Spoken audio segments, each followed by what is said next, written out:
And of course, as always, we get to the marquee event, the women. The women. For the most part, I feel like opinions were divided between those who thought women's skating was less exciting because of the absence of the Ultra C elements, and those who thought that skating was getting cleaned out and rebuilt a lot healthier. I belong to the latter camp. For me, the only three women competing of recent years who had a good triple axel were Aljona Kostanaya, Wakaba Higuchi, and Rika Kihira. As for the quads, the list is even shorter, with just Alexandra Quad Queen Sasha Trusova. I personally feel that if we are going to champion Ultra C elements in women's skating, the jumps have to be fully rotated in the air, and it should matter if it's fully rotated in the air. If your jump has one full rotation on the ice, like a Kamila Valieva, it should be downgraded. It should not be called a quad. It should be called a triple because you only did 3 revolution in the air. Or if your jump is even more pre-rotated and it's tiny on top of it, like Anna Shcherbakova, it should not only be downgraded, it should also get a negative GOE. Now, I say this as a fan of Anna Shcherbakova. Her Jedi Sith mind game is next level. If we are facing the end of the world, I want Anna Shcherbakova on my team because I am positive she will survive.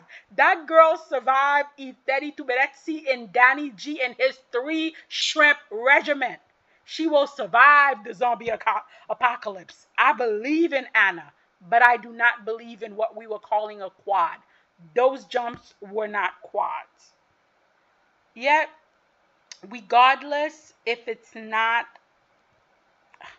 I just didn't understand why we were so hyped up on the quad revolution when really these women were not doing quad. For me personally, what I want to see is good, safe jumping technique where there is no pre-rotation and no under-rotation.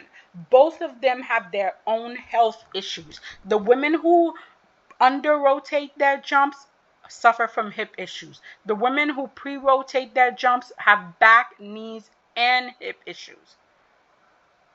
So instead of like these harmful Ultra C tiny elements, I would rather see triples that really have some oomph to it, that really means something. I would rather see a double axel where the edge is held on forever. I would rather see jumps that have meaning than for us to fake the funk, for us to try calling a triple a quad. Now, having said that, I do believe this season was a missed opportunity for the women on several levels. This field was wide open, and any of these women could have taken the lead, and very few of them did. Now, we did have cases of injuries, which was a preventing factor. However, we also had a lack of consistency and a lack of hunger in the women's field. This was a season where everyone seemed like they were dragging themselves to the finish line instead of someone rising and becoming a true champion. Now, next season for the women, there are some things that I would like to see. First of all, we're going to start with Kaori. Listen, come out like a queen. Come out like a queen, like you own the ice and the skaters are just renting space in your house and they better pay you money. Come on, Kaori. I want to see you. Come with the fierceness, with the assuredness, with the power. Now, Kaori's program last season was not to everyone's cup of tea. I personally enjoyed the softer side of Kaori. I like the fact that she was trying new things and she was trying to grow. Were these like the best programs she ever had? No. Was this the best season she ever had? No. There was obvious weaknesses. She didn't really have one really clean competition. At Worlds, she was at 4th. So this was definitely a season where she left herself open. I would like to see her be more convincing in the fact that she's a 3-time world champion this season. I also like the fact that she went back to Roheen Ward, so I am really looking forward. I saw pieces of the short program, which I think is like a lot in number, and from what I saw, it looks good. And I think Marie-France Dubry did her free. I'm not positive about that. Oh, is it David Wilson? One of them did her free. So I'm expecting some really, really good programs this season, and I'm expecting for Kaori to come get her 4th title in a convincing manner, which she did not do with this current title. Also, Mai Miyahara is making a comeback. She is healthy this season. I saw her in her ice show. She was doing a little spicy number. I want her to take that same energy she had in the show program and to bring it into the competition. I want her to be like, listen, Kaori, you my girl, you my bestie, but I'm coming for your head. I'm coming for this crown. Last season, we didn't really get to see a lot of mine because, again, she was injured. She had really nice programs, standard my program, but I would really like to see her get out of her shell this season and try something new and have a full, clean, and healthy program. I feel the same thing goes for all of the young Japanese guns. Listen, lots of talent, but not enough hunger. This means like Hana Yoshida. This means Mona Shiba.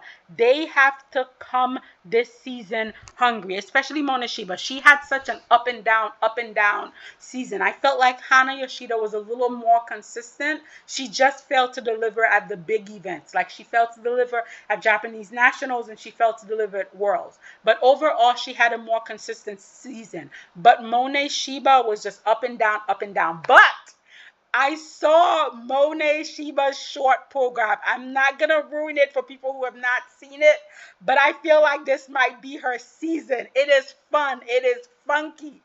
I am looking forward to it.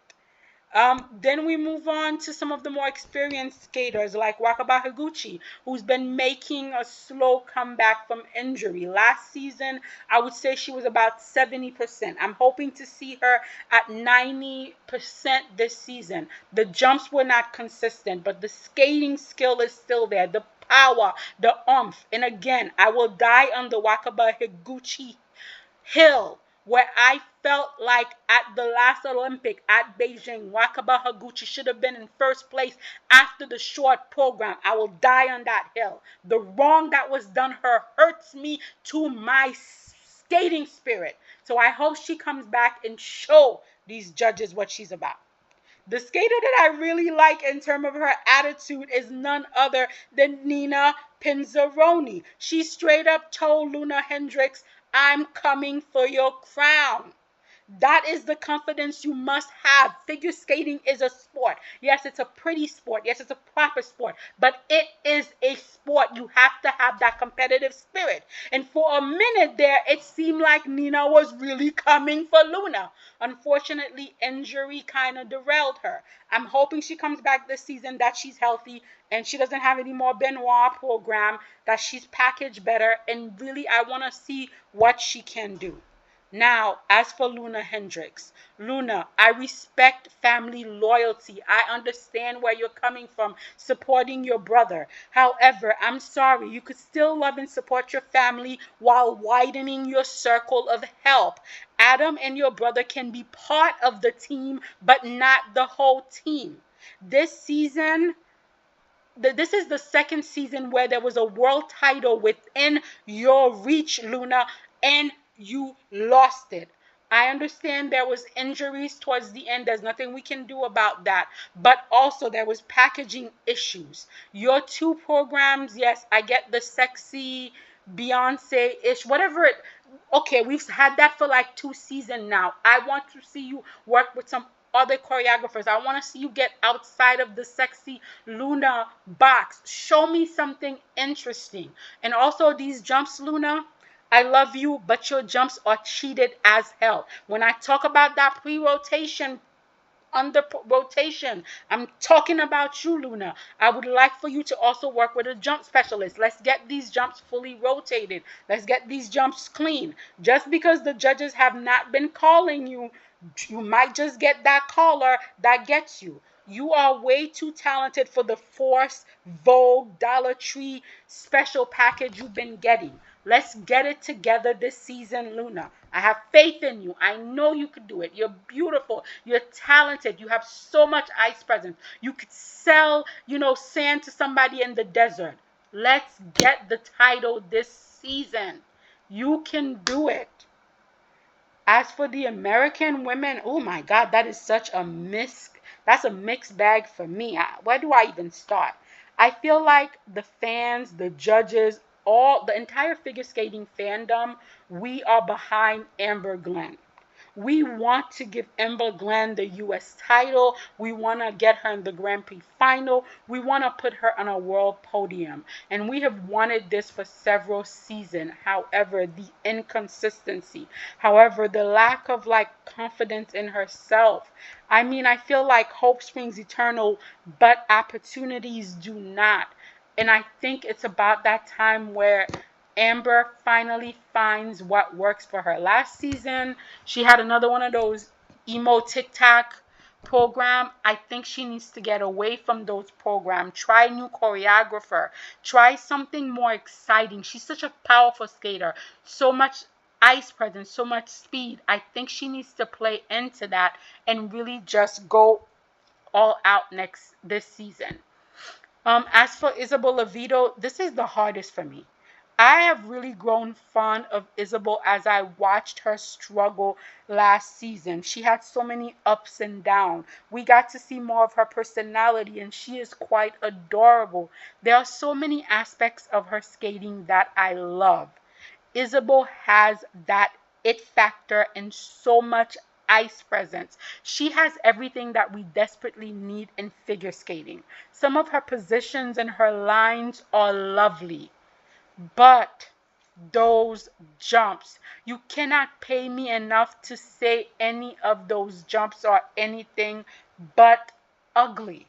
For me, those jumps are automatic negative GOE. And it kills me to say that because there is so much about her skating that I absolutely adore. There is so much about her skating that is positive. But the jumps.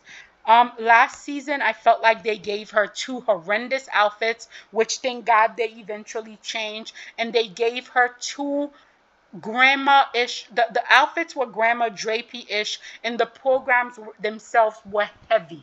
This is a beautiful young lady with beautiful lines. Again, another skater that needs a whole new packaging, that needs to leave the team that she's working with and broaden her horizon. I would love to see her do a David Wilson program. I would love to see her do a Laurie Nickel program. I would love to see her, work even with Marie-France Dubré, just anything to broaden her horizon and get her out of that grandma somber package they're trying to put this lovely child in. Then we also have Lindsay Thorngreen, who is my personal dark horse pick. I picked her when she was a junior. I'm still sticking with this choice. She had a good start to her season. The problem is towards the end of the season, she ran out of steam, and that was due to injury. Will she be healthy this season? I feel for me that will be key. Will she be healthy this season? And again, what will her programs look like? Now, the door for the women's competition, in my opinion, is wide open. And one of the competitors who could make a move, who started to make a move last season, is definitely Ava Ziegler. If Ava can manage to continue to build on last season, Ava has really good jump techniques. She has good ice presence. She has nice spin. She has good speed. With her, the only thing that's missing is that consistency. Will she be able to get that consistency to really challenge the other U.S. women? Now for South Korea, the South Korean women. I'm going to start with Cheon Kim. I love Cheon Kim, our spicy little Spitfire. Yes, her jumps are tiny, but she's tiny. But even though her jumps are tiny, they are fully rotated and they are clean. My problem with Cheon is I need her to emote. You cannot have the same face for a 4-minute program.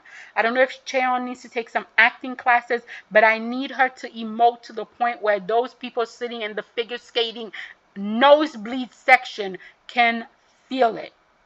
I feel like if she could emote, combined with her, tenacity, combined with her drive, combined with her skating skill and tiny jumps, the judges are willing to go with her. As you see, they went with her at Worlds.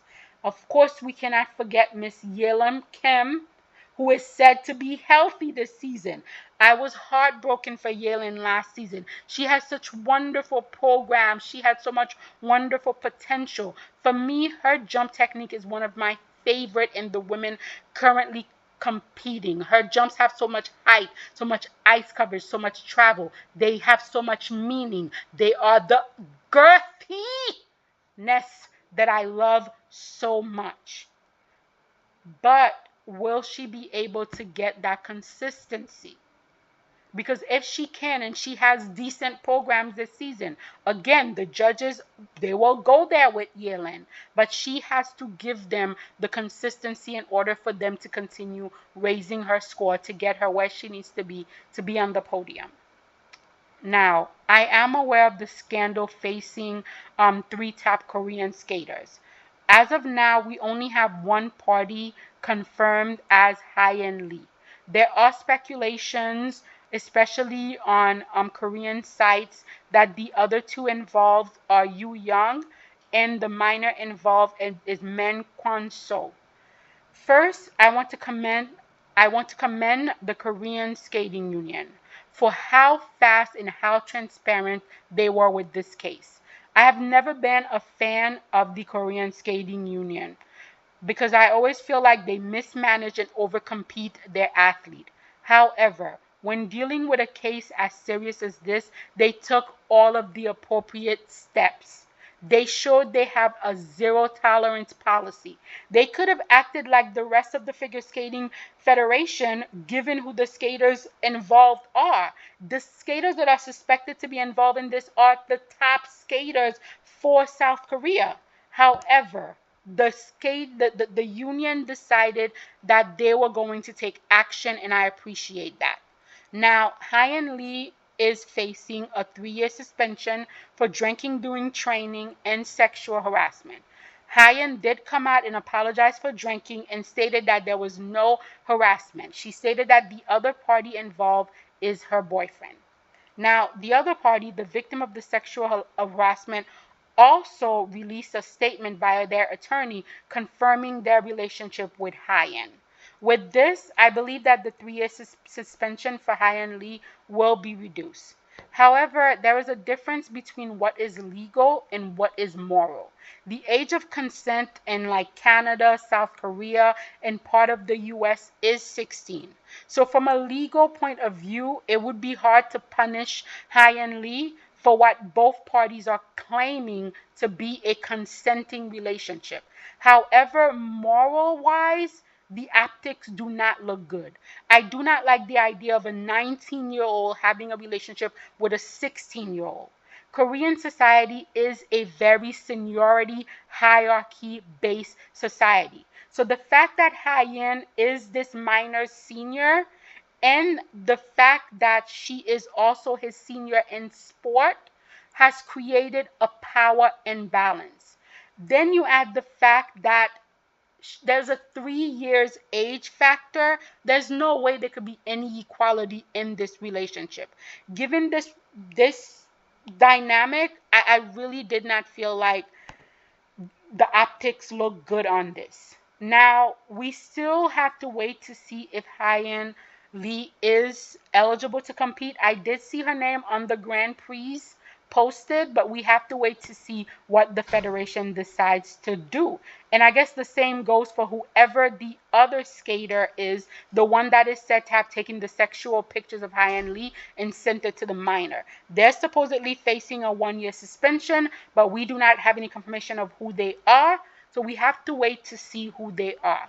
Now, what I am wondering is how will this affect the Korean women this season? Because this does, in fact, open up the field and the Korean women for anyone to once again come in and take that crown. So we'll have to wait to see what happens with the Korean women.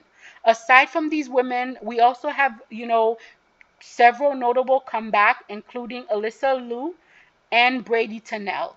I cannot wait for this because the American women feel desperately need some more depth. I mean, we kind of saw a soft comeback for Brady Tennell, so we more or less know what to expect from her. However, Alyssa Liu has been out of competition for a couple of years. So how is she? How much work does she need to do? How much progress has she made since decided to make this comeback? Who will she be working with? Who will be the choreographers? All of this remains to be seen. And I personally, if this is a decision that she has made of her own free will, I'm glad to have Alyssa back in the competition. Aside from the comeback, I am also looking forward to seeing Sofia Semendolkina compete for Kazakhstan. This young woman is very talented, and I felt like she would have never gotten a chance to compete internationally because of the favoritism that, the Atari girls have in Russia. Now, I have seen her first competition, which was like a summer competition, and she looks rough. I will be the first to admit that she look rough. But this is just the start of the season, so we have to wait to see what happens as the season progresses. What I am really interested in, the juicy part is, since the ISU has no problem with Ekaterina Tuberidze coaching Georgian athlete, how will they feel about Evgenia Plushenko at the board coaching for Kazakhstan? I cannot wait to see the drama of both Le Plushenko and La Tuberidze both at the board internationally coaching. I am here for the tea and the drama. Now, as for this season, I know this is not going to happen this season because I'm pretty sure everybody has already picked their programs already, but I do have a couple of songs that I would love these women to think about. I'm going to start with Brady Tennell. For some reason, I want her to do Nelly Furtado, Promiscuous Girl. I don't know why. I just see Brady doing this song. I feel like it's a really fun song and it would really get her out of her character. For Lindsay Thorngreen, I want her to do Sting, I Dream of Rain, Yele, Yele. She has such a mellow personality that I just feel like this song would work for her. Yelim Kim, I'm seeing Kissed by a Rose. I can be kissed by a rose on a rain. Yes. Amber Glenn, I don't want any more emo songs from TikTok. Instead, I want you to do something fun. Pink Panther. You don't even have to do the full Pink Panther outfit, but I just want you to do the Pink Panther theme song. I think it would be so much fun. Speaking of fun, I've already complained about the fact that they are aging Isabella Vito for no reason. They're giving her programs that are way too heavy. So for a change, I would like her to do Girls Just Wanna Have Fun. Oh yeah, girls just wanna have fun. As for Kaori Sakamoto, I want her to do When You're Good to Mama.